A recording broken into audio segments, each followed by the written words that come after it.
Diz assim, 1 Reis capítulo 3, versículo 16: Então vieram duas mulheres prostitutas ao rei e se puseram perante ele. E disse-lhe uma das mulheres: Ah, senhor meu, eu e essa mulher moramos numa casa, e tive um filho morando com ela naquela casa. E sucedeu que ao terceiro dia depois do meu parto, também essa mulher teve um filho. Estávamos juntas, estranho nenhum estava conosco na casa, senão nós ambas naquela casa. E de noite morreu o filho dessa mulher, porquanto se deitara sobre ele. E levantou-se à meia-noite, e me tirou a meu filho do meu lado, dormindo a tua serva, e o deitou no seu seio, e a seu filho morto deitou no meu seio. E levantando-me eu pela manhã, para dar de mamar ao meu filho, eis que estava morto, mas atentando pela manhã para ele, eis que não era o filho que eu havia dito. Então disse a outra mulher: Não, mas o vivo é meu filho, e teu filho morto. Porém essa disse: Não, por certo o morto é teu filho, e o meu filho vivo.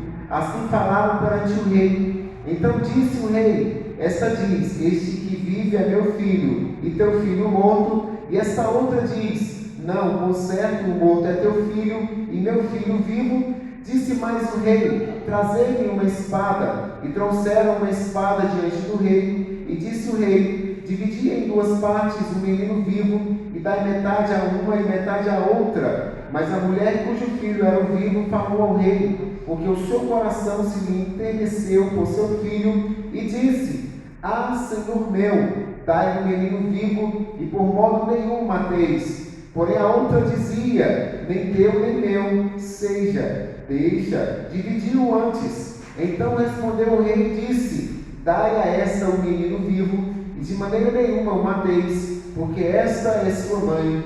E todo Israel ouviu a sentença que dera ao rei, e temeu ao rei, porque viram que havia nele a sabedoria de Deus, para fazer justiça. Nós estamos diante de um texto bastante conhecido, que duas mães, duas mulheres, israelitas, porém prostitutas, deixaram a vida com Deus, a responsabilidade que elas tinham diante de Deus, de cultuar, de louvar, de exaltar o nome do Senhor. Naquela época ainda existiam as leis contra a prostituta. Era para ser apedrejado alguém que era pego com esse ato de prostituição. Então elas deixaram, abandonaram a Deus. Quando nós falamos de prostituta, geralmente vem sobre nós talvez uma repulsa, e a gente fala: prostituta, tem que ser excluído, tem que se afastar de nós. Porém, diante de Deus, não é somente a prostituição que nos afasta da comunhão com o Espírito Santo. Não é somente esse pecado que as pessoas acham horrível, mas também existe o pecado da fofoca, o pecado também da murmuração. Existem alguns pecados de leva e traz, as pessoas fazendo coisas mínimas que também podem nos tirar da presença de Deus. Tira de nós, muitas vezes, a vontade de adorar, de estar na sua presença, ocupações diversas que não sejam ocupações que estão dentro das Escrituras, nos afastam de Deus também. Irmãos, e quando nós nos afastamos de Deus, nós atraímos coisas ruins para nós. Costumo dizer que o nosso Deus, Ele nunca vai, jamais, tirar as mãos de cima de nós. Nós somos esse copo. O Senhor nunca vai falar: se vira, você está sem mim, vá na tua força, porque eu não te ajudo. Não, o Senhor está com suas mãos aqui estendidas, dizendo: ser forte, se anime, estou contigo, vai até o fim, não desista, eu vou dar vitória, onde você não conseguir, eu vou contigo. Mas aí, irmãos, de repente a gente faz isso, com um copo. E a gente quer que a mão de Deus nos acompanhe, fazendo coisas erradas, coisas que não lhe agradam, coisas que não lhe dão prazer. E o Senhor está com suas mãos ali estendidas, esperando que a gente retorne para Ele poder nos abençoar novamente. E aí, irmãos, foi o que aquelas prostitutas fizeram. Elas saíram da presença de Deus, foram habitar em uma casa. Resultado, as duas engravidaram. Uma delas teve um filho, 3 dias depois outra teve um filho também. Decorridos os dias, diz a Bíblia, que uma das mães, com indisplicência, com falta de cuidado, ela dormiu em cima do seu filho. Infelizmente, durante a noite estava com muito sono. Foi sem querer, mas matou. Você já ouviu alguém fazendo uma coisa errada, ruim, às vezes até te magoa e fala, foi sem querer, né? Foi sem querer. Esses dias atrás eu estava conversando com um rapaz que foi atropelado por uma senhora e ele estava de moto. E ele falou assim, olha, eu estava certo na minha via e veio a senhora e me atropelou. Resultado, teve que colocar vários pinos na sua perna, quebrou a perna, vários parafusos. E aí ele falou que a senhora desceu do carro e falou, foi sem querer. Foi sem querer, mas infelizmente, né, irmãos, muitas coisas que a gente faz sem querer, às vezes é uma distração, e às vezes acontece na nossa vida espiritual também, e às vezes uma distração na nossa vida material é fatal. Aí o que vai acontecer? Uma distração dessa vai acontecer que nós vamos matar um filho, como aconteceu aqui. Uma distração dessa, a gente acaba atropelando alguém, algum pedestre, fazendo uma besteira, ou às vezes se matando. Então foi sem querer. E muitas vezes nós encontramos um desviado e ele se esfria, e pode ter certeza, ele vai falar, eu saí da presença de Deus, mas foi sem querer. Já viu algum desviado, afastado da presença de Deus e dizer, não, eu que quis? Não, ele vai falar assim, não, pastor, quando eu fui ver, aí eu já estava longe da presença de Deus, foi sem querer, bem que eu tinha prazer de estar na casa do Senhor, e foi sem querer. Nesse sem querer, nós temos que tomar cuidado com a gente, conosco, porque nós somos muitas vezes o diabo de nós mesmos. Nós somos muitas vezes aquelas pessoas que estamos nos arrastando para longe da presença de Deus sem querer, por falta de cuidado, por negligência. Aquela mãe matou o seu filho sem querer, foi tanto que depois ela quis corrigir. Os irmãos, vejam só, quando a mãe deitou-se sobre o menino, ela percebeu aquela coisa gelada sobre o seu corpo de manhã, e ela, arrependida, meu Deus, o que aconteceu, o que eu vou fazer? Ela pega o menino morto e vai lá no menino vivo da outra, faz aquela troca, provavelmente trocou as vestimentas, e aí faz aquela troca. Só que mãe que é mãe, conhece o filho, conhece a mãe dela? Conhece o filho, né? Me lembro da minha esposa e minha sogra conversando. Elas falam que quando a Laíla nasceu, aí houve uma chuva, né, horrível ali no Gama. E aquela chuva foi tão grande que não deu, né, para que elas se organizassem a tal ponto de identificar as crianças na época. E aí, dizendo a minha sogra que elas misturaram os bebês ali, e quando misturaram sem identificação, aí falaram, olha, as mães têm que conhecer seus filhos. E aí a minha sogra falou que conheceu a minha esposa pelo nariz. Esse nariz é inconfundível, né? Pelo nariz, aquele narizinho meio de batata assim, disse que tinha um narizinho de batata quando era criança, meio amassadinho. Mãe que é mãe, conhece o filho. E aquela mulher, irmãos, que acordou com o filho morto e falou assim, olha o que aconteceu, matei meu filho. Opa, peraí, tem alguma coisa errada, esse filho não é meu, espera aí. Deu uma espiada no filho da outra e falou, meu filho é aquele outro lá, ó. E aí começaram, esse filho não é meu, e esse que é teu, o outro é teu, e a outra não, pode pegar, e a criança faz um enterro, você matou o filho, e ficou aquela guerra de palavras, até que levaram aquelas duas ao rei. Ninguém conseguiu resolver aquele problema. Aí o rei, simplesmente, ele fala o seguinte, tragam-me uma espada, porque essa diz que o filho é dela, e diz que o morto é da outra, e essa outra diz a mesma coisa. Então vamos pegar o filho, dividi-lo ao meio, e vamos dar metade do filho vivo para uma mãe, e outra metade para a outra. A que não era mãe, disse o seguinte, tudo bem, faça isso, nem meu nem dela, isso está sendo resolvido de forma justa. Mas a que era mãe disse o seguinte, pelo amor de Deus, eu prefiro ficar sem o meu filho, mas vê-lo vivo, nem que seja sendo cuidado por outra. Pode dar o filho para essa mulher aí, sem problema, deixa o menino vivo. Aí o Espírito Santo tomou conta de Salomão, a palavra de Deus veio sobre ele e disse assim, dê para a mãe que não quis matar o menino, esse filho, porque certamente o filho desta é. E olha que sabedoria. E nós vemos aqui, irmãos, que Salomão, para resolver esse problema, ele trouxe uma espada. Ele falou: traga uma espada. Que espada é essa? A espada do julgamento. Essa espada é a palavra de Deus. Não sabem que lá no livro de Hebreus, capítulo 4, versículo 12, fala que a palavra de Deus, as Escrituras, ela é viva, é eficaz, mais penetrante do que espada alguma de 2 gumes, e ela é apta para discernir pensamentos e intenções, e vai até a divisão da alma e do espírito. Olha, irmãos, o que a palavra de Deus faz na nossa vida.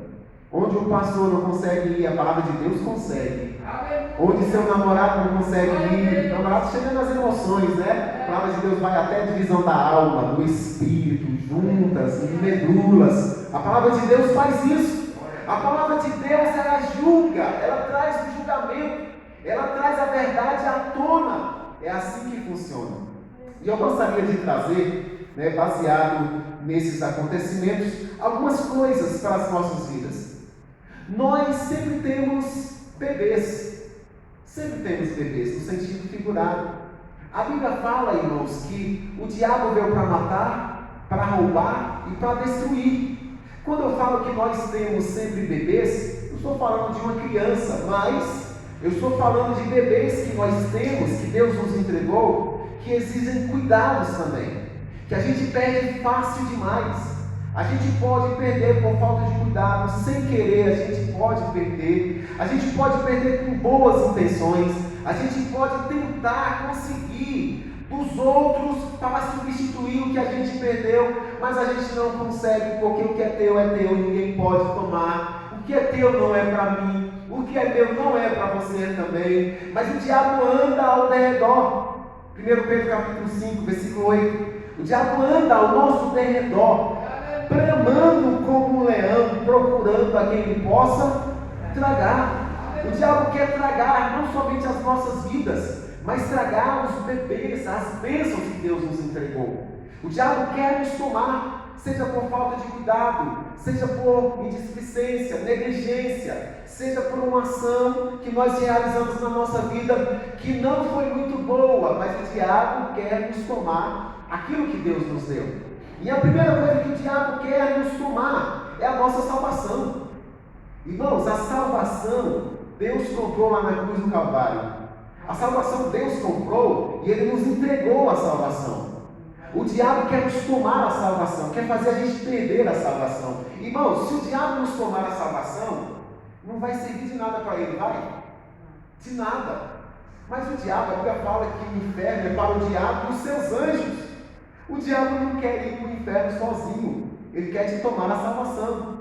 O diabo já teve isso que você tem hoje, a presença de Deus, a graça de Deus, o Espírito Santo na tua vida. O diabo já teve a própria presença de Deus. O diabo entrava e saía de diante da presença de Deus. O diabo era abençoado por Deus. O diabo era um dos ministros de Deus. Tinha acesso à presença de Deus, e ele sabe quão bom é estar na presença de Deus. O diabo perdeu isso, o diabo matou isso nele, e o diabo quer que você mate isso também em você. E olha, irmãos, que a mãe deitou-se sobre o seu filho e o matou. A tua salvação exige cuidados, é como se fosse um jardim. Os irmãos sabem que algumas irmãs têm um jardim na sua casa, mas tem irmãs que ela até conversa com as plantas. Já viram, irmãos? Irmãs conversando com plantas? A irmã Adriana conversa, né, irmã Adriana? E as plantas conhecem, é provado. As irmãs, as mulheres que conversam com plantas, os esposos não precisam achar que elas estão doidas. As plantas conhecem as suas donas, conhecem. Elas cuidam das suas plantas, elas aguam, elas têm um cuidado imenso por elas. Tem a hora que às vezes elas colocam para tomar sol. Tem hora que elas às vezes colocam alguma coisa sobre as plantas para que, porventura, se chover e estiver uma chuva muito forte, ela não vem a destruir suas plantas. Tem um cuidado imenso. Da mesma forma é a nossa salvação. Deus nos entregou a salvação, mas nós temos que zelar por ela. Temos que cuidar da nossa salvação. Quando nós olhamos para a Bíblia Sagrada, lá no livro de Marcos, capítulo 8, versículo 34, Jesus Cristo ele disse assim: aquele que quiser vir após mim, negue-se a si mesmo, tome a sua cruz e siga-me. Algumas coisas, irmãos, para a gente conservar na nossa vida, é necessário a gente negar a nós mesmos. Negar no sentido de investir mais tempo, o tempo que a gente ia estar dormindo mais, o tempo que a gente ia estar mais na televisão, nas redes sociais, investir na nossa salvação. Não digo para os irmãos deixarem as redes sociais, deixarem de assistir por completo, se desligarem do mundo de forma nenhuma, mas os irmãos têm que buscar um equilíbrio, cuidar de si mesmo, cuidar dos seus desejos. Nós temos que analisar as nossas vidas, temos que olhar e ver como está a nossa salvação. Como está a nossa salvação? Porque de repente, irmãos, lembra de Davi, o homem conforme o coração de Deus.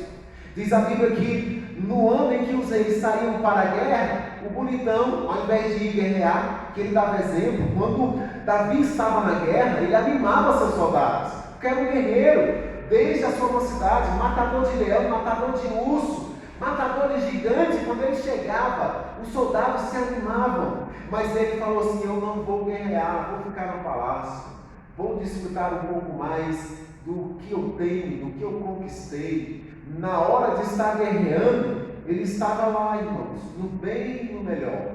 E de repente, que mal tem, irmãos? Que mal tem um rei ficar descansando no seu palácio? Que mal tem? Não tem nenhum mal. No entanto, porém, contudo, todavia, a gente vê que os seus soldados estavam na guerra. Qual a função do rei? Estar na guerra com ele. Ele estava no lugar errado, na hora errada. Então, irmãos, infelizmente, muitas vezes nós estamos no lugar errado, na hora errada, no momento errado, fazendo a coisa certa na hora errada. Às vezes você está fazendo uma coisa certa, mas está na hora errada. Às vezes, irmãos, as nossas irmãs, as nossas mulheres, os nossos jovens estão estudando na hora do culto, estão fazendo algo certo na hora errada. Às vezes, a irmã está cozinhando. Irmãos, tem a tarde às vezes todinha, ou até tem de 10 até meia-noite, para cozinhar, para levar a comida no outro dia para o serviço. Ou então, ela tem alguma coisa para fazer à tarde e fala assim: eu vou fazer isso aqui na hora do culto. E aí ela faz. O que ela está fazendo? Uma coisa certa na hora errada.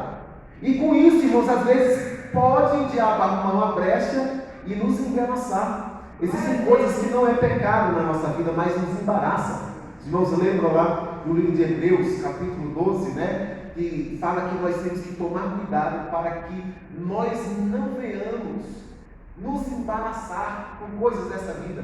Tem gente que não está em pecado, mas está embaraçado. Embaraçado por causa dos estudos, embaraçado por causa do trabalho. Deus abre as portas e ele não se contenta. Não, é essa porta, eu quero fazer a isca, até mais tarde. Embaraço, vem embaraço sobre nós, a tal ponto, irmãos, quando a gente vai perceber, nós já não temos mais desejo de aparecer diante de Cristo, de adorar, de louvar. E quando a gente perde esse prazer, essa vontade, acontece que infelizmente o diabo encontra uma brecha. E quando a gente perde a vontade de estar na presença de Deus, com certeza vamos deixar de fazer a sua vontade e vamos fazer a nossa vontade. A nossa vontade muitas vezes nos leva para longe de Deus. Qual era a vontade de Sansão? Os irmãos se lembram a vontade de Sansão? A vontade de Sansão era mexer com mulheres, prostitutas, mulheres que não eram do seu povo, do seu convívio. Quantas vezes seus pais chegaram diante dele e falaram assim: olha, você quer casar? Então tudo bem, escolhe uma das nossas moças, da nossa tribo, do nosso povo. E ele não estava bem aí. Então, irmãos, quando ele seguiu seus próprios desejos, infelizmente, ele foi à queda. Ele infelizmente perdeu sua visão, perdeu sua força, perdeu a comunhão com Deus, mas graças a Deus ele foi restaurado depois. Então falta de cuidado. Davi, um rei, um homem conforme o coração de Deus. Os irmãos sabem, resumindo, caiu em prostituição, caiu no pecado de assassinato. E o pecado, irmãos, ele não vem ficar sozinho.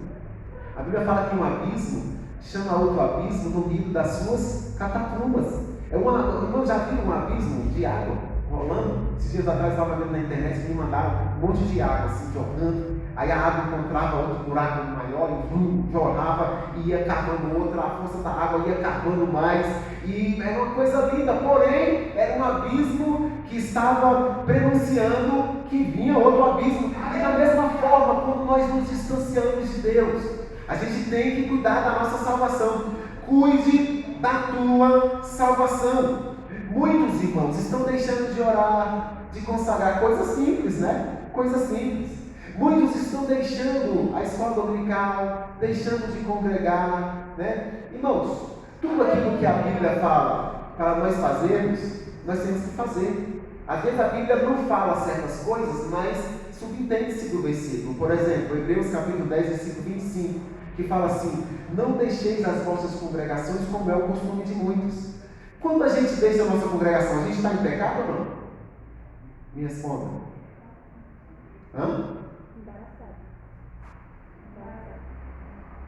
Se a Bíblia manda a gente congregar, a gente não congrega, a gente está desobedecendo ou não? Não está em pecado. Se a Bíblia manda a gente meditar na palavra de Deus, olha a coisa simples, irmãos, está nas mínimas coisas. O diabo está pegando os crentes nas mínimas coisas, nas coisas, nos detalhes. No nosso sono, quando a gente dorme, né, o que acontece? A gente fica meio abestalhado, meio bobo, né? Esses dias atrás eu estava sonhando, aí estava calor demais. A gente fica meio abestado quando a gente dorme, né? Estava calor demais. E aí eu estava sonhando que uma onça estava atrás de mim. Aí quando a onça chegava perto, aí eu pegava o meu pé, dei uma pesada na onça. Quando acordei, aquele barulho do ventilador caiu no chão. Eu acordei com o susto, eu falei, será que é a onça mesmo? A gente dormindo. E tem crente, irmãos, dormindo, espiritualmente falando. Isso acontece na nossa vida. Nós temos que tomar cuidado, porque senão o diabo pode nos passar a rasteira. Vamos tomar cuidado, vamos cuidar da nossa salvação. A nossa salvação é algo tão precioso que Deus nos deu. A Bíblia fala lá no livro de Judas, capítulo 1, que a gente tem que batalhar pela fé que de uma vez por todas nos foi dada. Deus te deu essa fé. A Bíblia fala que a salvação vem pelo ouvir e ouvir da palavra de Deus. Então, irmãos, essa fé que veio sobre você, que te trouxe salvação, você tem que batalhar por essa fé. Você tem que zelar por essa fé. É o filho que Deus te deu. É o filho. Esse filho exige cuidados, exige tempo, exige momentos que você tem que passar cuidando da sua comunhão com Deus. É o filho que Deus te deu para você cuidar. Você tem que cuidar dele, senão você vai perder. O diabo vai te tomar. Irmãos, olha bem. O diabo já matou seus filhos. Então o diabo não está de olho em quem ele já matou, não. O diabo está de olho na igreja. Na igreja. Você é alvo fácil do diabo. Se você não zelar pela tua salvação, o diabo pode te pegar. Então vamos cuidar da nossa salvação. Outro bebê que Deus nos entregou. Ah, pastor, o senhor vai chamar isso de bebê? Vou chamar de bebê. A nossa família é um bebê que Deus nos entregou para a gente cuidar. Deus nos entregou. Irmãos, eu vou te falar, a gente perde a salvação fácil demais. A gente perde fácil demais. Mas a gente perde a família fácil demais. A gente perde um casamento fácil demais. Basta o telefone, né? Basta I love you você como nunca love you ninguém. Basta não sei o que. Irmão, a gente tem que tomar cuidado. Os pais de família, as mães de família, nós temos que tomar cuidado com o nosso casamento, com os nossos filhos, com a nossa família. 1 Timóteo capítulo 5, versículo 8 fala que aquele que não tem cuidado dos seus, isto é, da sua família, é pior do que o incrédulo e ainda negou a fé. Olha, irmãos, a gente tem a oportunidade de negar a fé sem cair em prostituição. Olha que coisa. Negar a fé sem cair na bebedice, na prostituição, na lascívia, na impureza, e às vezes até sem fofocar e sem falar mal da vida do outro. Basta não cuidar da família. Quando a gente deixa de cuidar da esposa, do esposo, dos filhos, da família, às vezes os netos que estão próximos se tornam também filhos, né, irmãos? Estão dentro do nosso lar, todos aqueles que estão dependendo da nossa proteção. Às vezes, irmãos, a família é constituída também somente por um jovem cuidando dos seus pais. Às vezes é um jovem morando com outro jovem. Às vezes se torna uma família. Às vezes nós precisamos proteger o outro. Quantas vezes, irmãos, a minha esposa já me abriu o olho, se eu não ouvisse ela, alguma coisa ia acontecer. Nós temos que tomar cuidado com a nossa vida, porque se a gente não cuidar dos nossos filhos, não cuidar da nossa família, a gente, além de perder nossa família, vamos ser pessoas que vamos negar a nossa fé. Temos que cuidar da nossa família. A família é o primeiro ministério que Deus nos deu. Tem gente aí, irmãos, doidinho para ser pastor. O Lenilton falou assim que não quer ser pastor, mas leva jeito, mano, leva jeito. É isso que te digo, viu? Leva jeito, mano, se prepara, né? Mas, irmãos, olha bem, muitas vezes a gente olha para nossas vidas assim e a gente acha que ministério é só ser pastor, é só ser líder de departamento, é gente de conjunto. O primeiro ministério que Deus nos entregou se chama família. O primeiro ministério que Deus nos entregou. Por isso que o obreiro, o pastor, o presbítero, o diácono, antes de ser consagrado, ele tem que ser chamado e nós temos que olhar para a família dele. Porque aquele que não cuida dos seus, da sua família, não serve, diz a Bíblia, para cuidar da obra do Senhor também não. Cuida daqueles que Deus te entregou. Você não sabe que tem pessoas que Deus faz com que nem a gente adota, elas nos adotam como se fosse pai da fé, um pai da fé. No serviço tem muita gente que nos escolhe para que a gente venha ser conselheiro delas. E será que a gente tem uma palavra de ânimo para essas pessoas? Será, irmãos? Às vezes Deus nos entrega algumas pessoas para a gente ter cuidado com elas. E muitas vezes a gente vira as costas. E muitas vezes nós estamos matando alguém que a gente poderia cuidar, que a gente poderia fazer com que ela viesse para o braço do Senhor. E nós não estamos fazendo isso. A família, nós temos que cuidar. Como cuidar? Dando exemplo, fazendo culto doméstico, orando pelos nossos filhos, né? Nós temos que fazer isso. Eu costumo falar sempre, de madrugada, acorda lá, você filho, você pai, acorda de madrugada quando você estiver orando, levante e sem ninguém perceber, levante a mão em direção ao quarto dos seus filhos, ou vai lá, estende as mãos e abençoa seus filhos, abençoa seus pais. A porta não precisa estar aberta não. O mundo espiritual, irmãos, escuta só, não existe espaço no mundo espiritual. Você pode abençoar alguém aqui, ó, a igreja. Senhor, visita lá a minha esposa que está trabalhando, minha esposa que está na faculdade, meu esposo que está ali trabalhando como vigilante, visita a minha mãe que está lá no Piauí, lá do outro lado do planeta Terra, visita a minha mãe que está no Maranhão, que está no seu... Irmãos, no mundo espiritual não existe barreira de espaço. Né? Lembra aquele centurião que chegou em Jesus Cristo e falou assim: Jesus, eu preciso que o Senhor cura meu servo, está doente lá em casa, eu vou lá e dá saúde. É isso, não, Senhor, eu sou homem de autoridade. E o negócio é o seguinte: eu falo com o servo, vai, ele vai, para o outro vem, ele vem, passa uma palavra do Senhor aí, ó. Está aqui, o Senhor vai, cuida dele lá e ó, problema resolvido. E o Senhor falou: nem Israel viu tamanha fé. Então, irmãos, a tua oração alcança até o presidente da República está na casa dele, ou no Palácio do Planalto, seja lá onde ele estiver. Nossa oração alcança vários lugares, e é isso que nós temos que fazer, cuidar da nossa família. Outra coisa que nós devemos ter cuidado também é com nossa vida financeira. Cuidar da nossa vida financeira.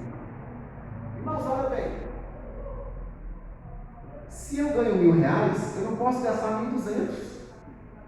Tem gente que ganha R$1.000, aí esse ano, né, ela passou o tempo todinho ganhando R$1.000.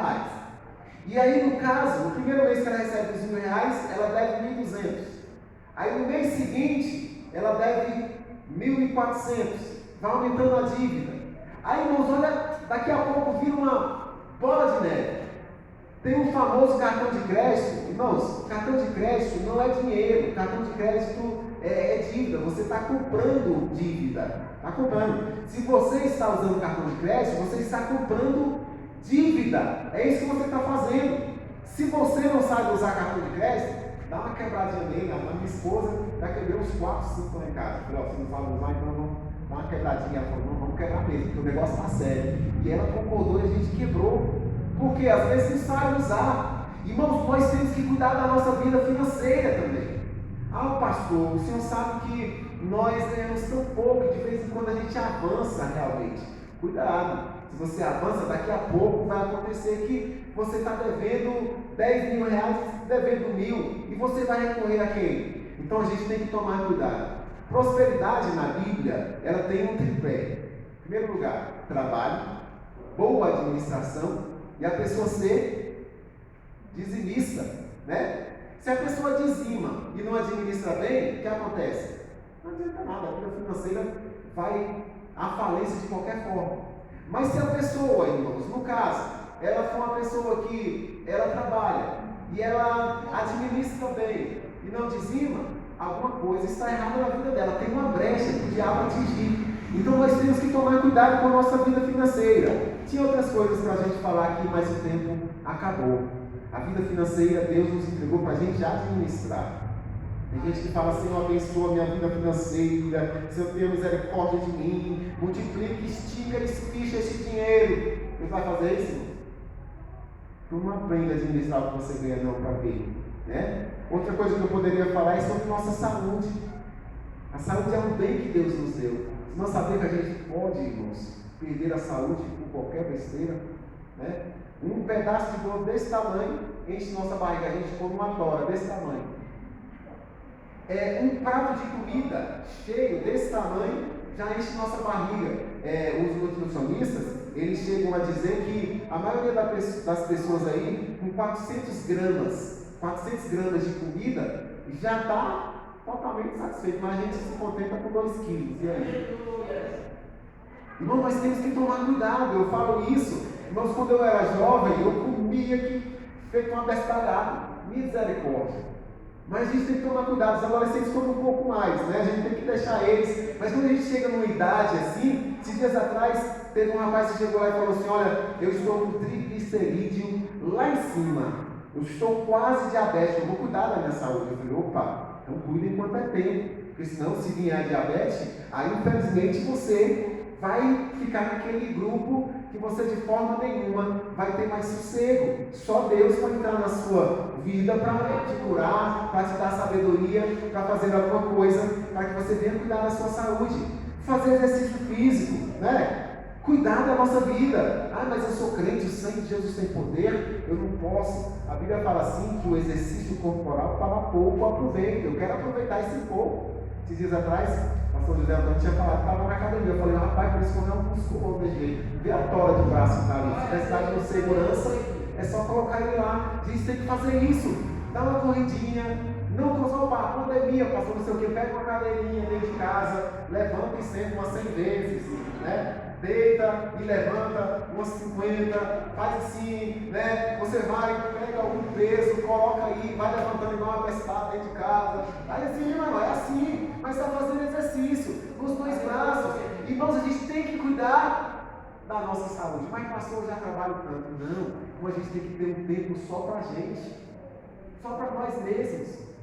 E aí, irmãos, nós encerramos aqui e dizemos para os irmãos: vamos cuidar daquilo que Deus nos entregou, porque de repente a gente dorme e mata aquilo que Deus nos entregou. Vamos cuidar do nosso ministério, da nossa família, da nossa salvação, da nossa saúde. Vamos cuidar da nossa vida, da nossa comunhão com Deus, da nossa comunhão com a igreja. Vamos cuidar de nós mesmos. A Bíblia fala assim que aquele que está de pé, cuide para que não caia. Você está de pé, nós estamos de pé. Vamos tomar cuidado para que não venhamos a cair. Amém? Baixe sua cabeça e vamos orar em nome de Jesus. Senhor Deus, obrigado pelos teus servos que estão aí ouvindo a tua palavra. Obrigado pela palavra que nós ouvimos do teu servo Noelinto, que veio ao nosso encontro, ao encontro das